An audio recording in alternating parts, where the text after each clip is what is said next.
Voici enfin le nouveau visage aux commandes de la ville. Bernard Debain, tout juste promu conseiller municipal en lieu et place de Philippe Lavaux, prend donc la direction de Saint-Cyr-l'École. Élu au premier tour de scrutin avec 17 voix à la majorité absolue. Une tâche qui s'annonce ardue face à une opposition revendicative, alors que la majorité apparaît plus que jamais divisée. Moi je suis un homme d'écoute et de dialogue, donc de toute façon... je pense que si on veut arriver à gérer cette ville, on ne peut pas le faire avec une opposition systématique. Et le seul moyen de pouvoir la gérer avec l'opposition, c'est de l'associer à nos travaux. La première action du nouveau maire sera sans doute de rallier les 5 dissidents de la liste Saint-Cyr Avenir à sa cause. 5 conseillers, dont Gaëtane Desjardins, ancienne première adjointe, exclue par le groupe majoritaire pour avoir contesté les méthodes de Philippe Lavaux. Moi, effectivement, je n'étais pas toujours d'accord avec Monsieur Lavaux. J'étais d'accord sur les projets, puisque c'était nos projets lorsque nous avons été élus, mais je n'étais pas d'accord sur les méthodes. Moi, j'aime la rigueur, la transparence, la concertation, la discussion. La dictature, je n'aime pas beaucoup. Candidate de l'opposition, Brigitte Berthaumieux réclamait quant à elle la démission générale du Conseil afin de provoquer de nouvelles élections auprès des Saint-Cyriens. Il nous dit j'assume tout le passé, les mandats, l'équipe passée avait un mandat des Saint-Cyriens.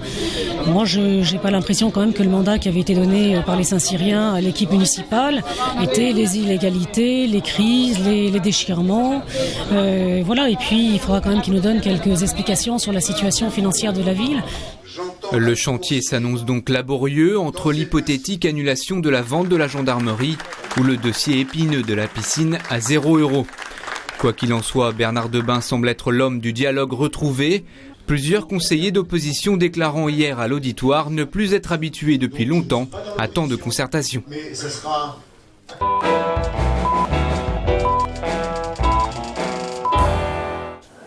Réveil difficile ce matin pour les 3000 salariés du Technocentre Renault à Guyancourt. Ils ont passé la nuit dans les salles de réunion, dans les bureaux ou dans les amphithéâtres bloqués par la neige.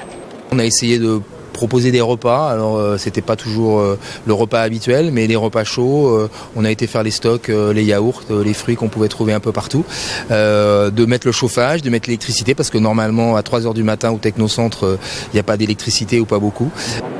Et pour assurer l'ambiance, la direction a même proposé un concert au cœur de l'entreprise. Des professeurs de musique ont proposé leur service. Ils ont joué jusqu'à 1h30 du matin, là, au cœur du Technocentre, dans la ruche. Il y avait à peu près 1000 personnes autour d'eux, et ils ont joué comme ça, dans une ambiance complètement à part, complètement surréaliste. Et les gens, ils étaient autour, et après, ils ont essayé d'aller se coucher, enfin de se coucher, façon de parler, ils ont essayé d'aller s'endormir. Et ce matin, ils se réveillent, voilà, on est tous un peu fatigués, là, on a tous plus ou moins bien dormi, c'était un peu trop court, un peu trop long. La nuit a été forcément difficile, on n'a pas super bien dormi, mais... C'est quelque chose qu'il fallait vivre, je pense. C'était sympa plutôt que de le vivre dans sa voiture coincée, puis il y avait une bonne ambiance.